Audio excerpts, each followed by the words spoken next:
जैसा कि आप सब लोग जानते हैं और हमने पिछली प्रेस कॉन्फ्रेंस के अंदर इस बारे में बताया था कि दिल्ली जल बोर्ड के करीब 27 लाख उपभोक्ताओं में से करीब साढ़े दस लाख से ज़्यादा उपभोक्ता ऐसे हैं जिनके एरियर्स पेंडिंग है, यानी कि उनका बकाया पैसा पेंडिंग है। और उसका बड़ा कारण ये है कि ज़्यादातर उपभोक्ताओं का ये मानना है कि जितने पैसे का बिल उनको दिया गया है उतना पानी उन्होंने कंज्यूम नहीं किया है। और ये जो बिल हैं, जिन रीडिंग्स पर ये बिल आधारित हैं, वो रीडिंग्स अनाप शनाप रीडिंग्स हैं। वो रीडिंग्स उनके मीटरों की रीडिंग नहीं है। और जैसा कि आप सब लोग जानते हैं कि कोरोना के समय में ये समस्या बहुत ज़्यादा बढ़ी थी, क्योंकि कोरोना के समय में मीटर रीडर्स लोगों के घर नहीं जाते थे और अपने दफ्तर में एवरेज के हिसाब से लोगों के बिल बना के भेजते थे। उसमें एक बड़ा हिस्सा ऐसा भी था जो कोरोना के दौरान अपने घरों में रहता भी नहीं था, पानी का कंजम्पशन नहीं भी करता था, तब भी उनके बिल बना के भेजे गए। अब एक बार किसी ने कंजम्पशन नहीं की हो और उसको बिल दे दिया जाए तो वो आदमी उसके बिल को देने से रोक देता है और वो सोचता है इस मामले को मैं पहले सुलटा लूं और फिर जो करेक्टेड बिल आए उसको मैं देने की कोशिश करूं। और इस तरीके के लाखों लोग जो जल बोर्ड के दफ्तरों में गए जाते रहे, उनकी समस्याओं का समाधान जल बोर्ड के रेवेन्यू डिपार्टमेंट ने नहीं किया। समाधान इतना कम हुआ कि ये प्रॉब्लम बढ़ती बढ़ती करीब 10.5 लाख लोगों की प्रॉब्लम बन गई, जिसके लिए जल बोर्ड एक वन टाइम सेटलमेंट स्कीम लेके आया था। जो जल बोर्ड के बोर्ड की मीटिंग के अंदर वो पॉलिसी पास हो गई थी। और पिछली बार जैसा कि हमने बताया था कि अब उसको कैबिनेट में ले जाने की तैयारी है। तो जब कैबिनेट में ले जाने की तैयारी है तो क्योंकि जल बोर्ड का एडमिनिस्ट्रेटिव डिपार्टमेंट अर्बन डेवलपमेंट होता है, यूडी होता है, मेरा विभाग है, तो हमने अर्बन डेवलपमेंट डिपार्टमेंट के जो हेड हैं, एसीएस हैं, हमने उनको कहा, रिटन डायरेक्शंस दी कि अब आप इस पॉलिसी को काउंसिल ऑफ मिनिस्टर्स के सामने यानी कि कैबिनेट के सामने लेके आए। और बहुत हैरानी की बात है कि एसीएस यूडी ने ये करने से मना कर दिया है। और जब मैंने लिखित तौर पे ये आदेश दिए और कहा कि जो फाइनेंस मिनिस्टर हैं, वित्त मंत्री हैं आतिशी, उन्होंने अपनी कमेंट इस कैबिनेट प्रपोजल पे दे दी हैं, तो आपके पास वित्त विभाग की कमेंट यानी कि वित्त मंत्री की कमेंट आ चुकी हैं, तो आप इसको कैबिनेट के सामने लेके आए। तो उन्होंने कहा कि हम वित्त मंत्री को रिकॉग्नाइज नहीं करते एज अ डिपार्टमेंट। वित्त डिपार्टमेंट या वित्त मंत्रालय का मतलब वित्त मंत्री नहीं है। वित्त मंत्रालय का मतलब वित्त विभाग के मुख्य सचिव हैं, प्रधान सचिव हैं, प्रिंसिपल सेक्रेटरी, यानी कि जो बाबू हैं वो मंत्रालय हैं, मंत्री जो हैं वो मंत्रालय नहीं है। और इसको करके उन्होंने कैबिनेट प्रपोजल लाने से मना कर दिया। इसके बाद आज हमारी इस विषय में एलजी महोदय से चर्चा हुई है।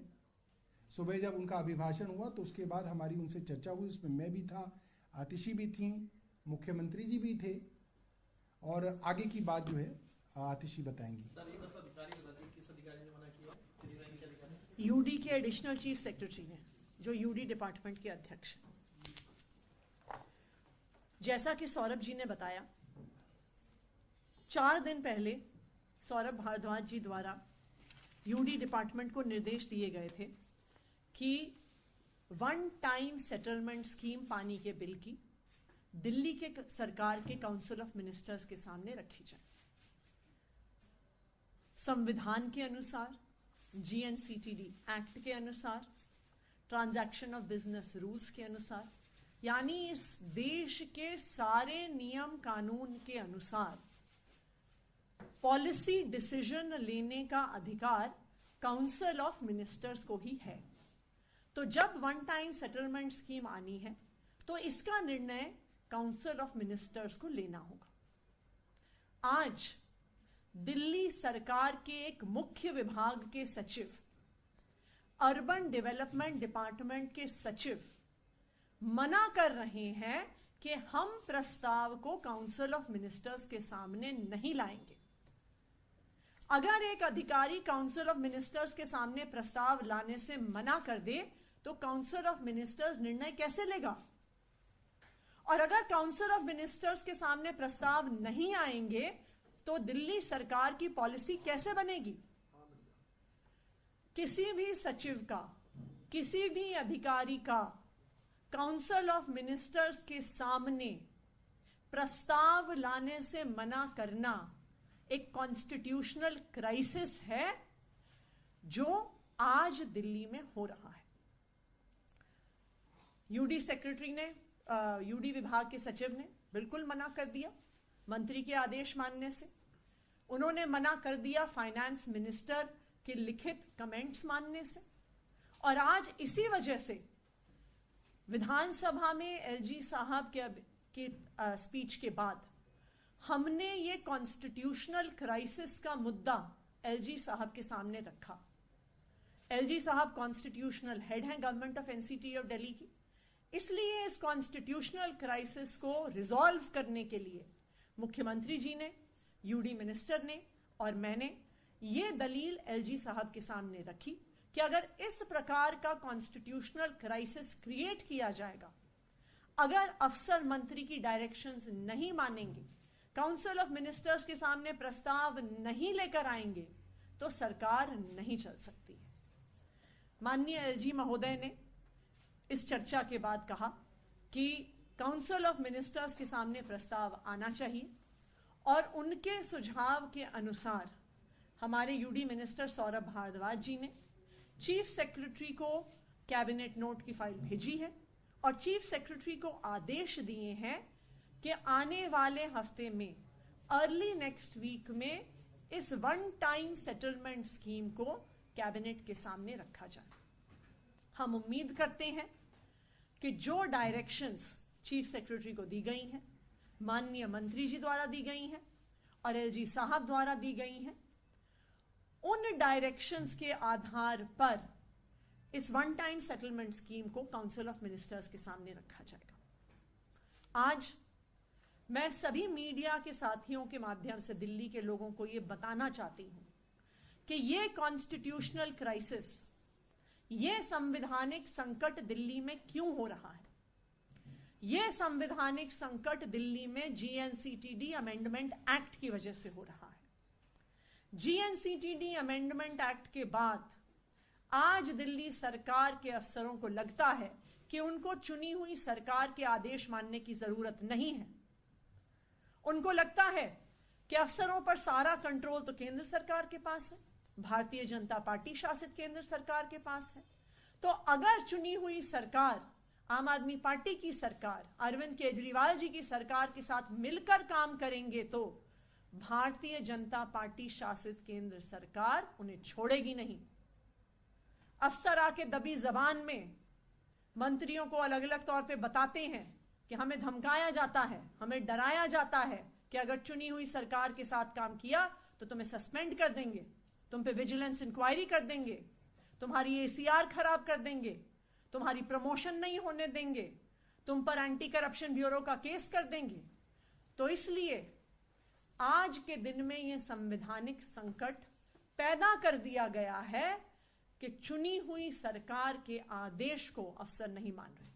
हम उम्मीद करते हैं कि जो एलजी साहब ने हमें आश्वासन दिया है दिल्ली के कॉन्स्टिट्यूशनल हेड होने के नाते कि ऐसा संवैधानिक संकट वो दिल्ली में नहीं आने देंगे। हम उम्मीद करते हैं कि उनकी डायरेक्शंस के आधार पर काउंसिल ऑफ मिनिस्टर्स के सामने वन टाइम सेटलमेंट स्कीम का प्रस्ताव जरूर आएगा। मैम, एलजी से बातचीत के बाद जो मुख्य सचिव को आपने डायरेक्शन दिया, क्या है और कब तक? ये एलजी ने डायरेक्शन दी है, सीएस देखिए वो बड़ी साधारण सी डायरेक्शन है कि आज सुबह एलजी महोदय से मुख्यमंत्री जी, मैं और आतिशी जी की बातचीत हुई और उस बातचीत में ये तय हुआ कि ये कैबिनेट नोट मुख्य सचिव महोदय को भेज दिया जाए और उनको कहा जाए कि इसको जल्द से जल्द, यानी कि अगले हफ्ते की शुरुआत में ही इसको कैबिनेट के सामने रख दिया जाए।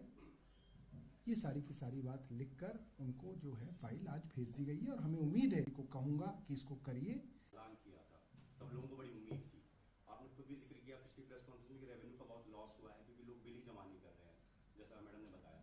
अभी भी स्थिति जो टकराव की है सरकार के अधिकारियों के बीच की, अगर स्थिति नहीं सुधरती है तो लोग जो परेशान है अपने बिलों को लेकर, जिनका 90-90 हज़ार से ज़्यादा का बिल हो गया है, वो अपनी परेशानी को कैसे सुलझा पाएंगे? उसके लिए सरकार का क्या प्लान 2 है, प्लान बी है, इसके बारे में थोड़ा जानकारी दें। देखिए, अब लोकसभा चुनाव है, भारतीय जनता पार्टी के प्रत्याशी भी आएंगे। जिन जिन लोगों के बिल गलत आए हैं और वन टाइम सेटलमेंट स्कीम नहीं आ रही है, वो उनके प्रत्याशियों से पूछें, उनके मेंबर ऑफ पार्लियामेंट से पूछें कि भाई आप ये काम क्यों रोक रहे हैं, आप जनता के खिलाफ ऐसे काम क्यों करवा रहे हैं।